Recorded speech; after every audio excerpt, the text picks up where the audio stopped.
we've got Anton Silayev. Yeah. So I was trying to so first of all, okay. Anton Silayev, he's been for a lot of like Bob McKenzie had him too.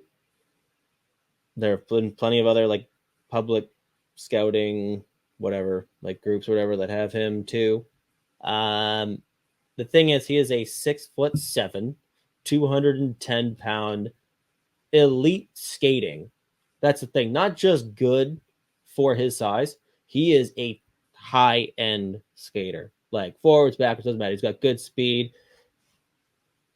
And he flashes like legit offensive upside. I want to say a bulk of his points did come in the first like 15 games of the year. Like he definitely, as time went on this season, like dropped off offensively, but he does have those skills. So he's got all the tools in the world. I just have big questions about like the hockey sense defensively, and like as good as he is with like skating, like you put any speedy winger against him that is going to want to beat him wide, it's going to be tough.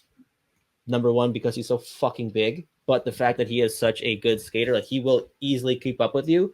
I just feel like in terms of reading the other team's offense and like where the puck's going, like he's very reactive every time I watch him. And I just don't know if he really has done anything differently or grown like any part of his game compared to like where he was last 2 years. This year, he just like was getting results this time.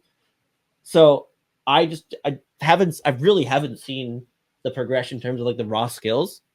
It's just like he ended up getting rewarded a few more times, but you can't deny 6'7" elite skater who like is good enough defensively, but I just question like how he reads the play, can be pretty reactive. I think you can work with him for sure, but I would say I'm much more comfortable taking him. I put the tier 12 to 20 just because I think there are other players with similar upside, but significantly more safe. Like he could be maybe not boom or bust, because I think at the very least you could easily get a reliable two-way third pair guy. Like you don't want him going up against the top guys, but he can hold his own and he can play and like defends well enough and gives you some offensive options. But I'm just more comfortable in the 12 to 20 range, which is still excellent. That's a very high pick. Right. So Well,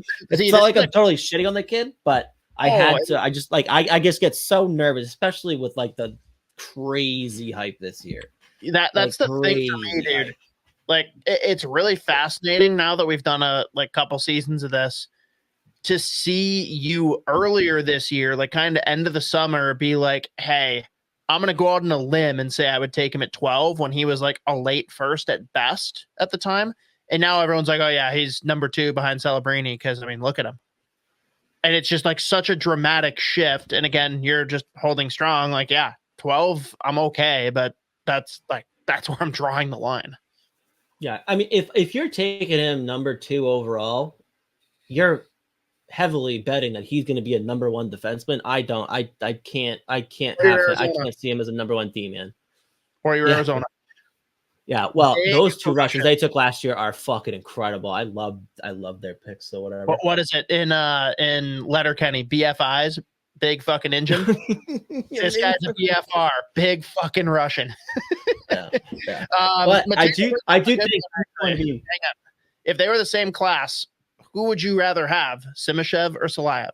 Oh, give me Simashev. It's Simashev for sure. Simashev is like he's not 6'7". He's not 6'7". I think he's 6'4", 6'5". Another elite guy. He's a better skater, honestly, even than Silayev. And he's already an elite defensive defenseman. And he flashes a ton of offensive upside too. He just doesn't always work out. But I would take Simashev in a heartbeat for sure. There's some French mother might be who are telling me the opposite. I don't know. Yeah, well, we'll see. Oh man. All right. There's Anton Silayev.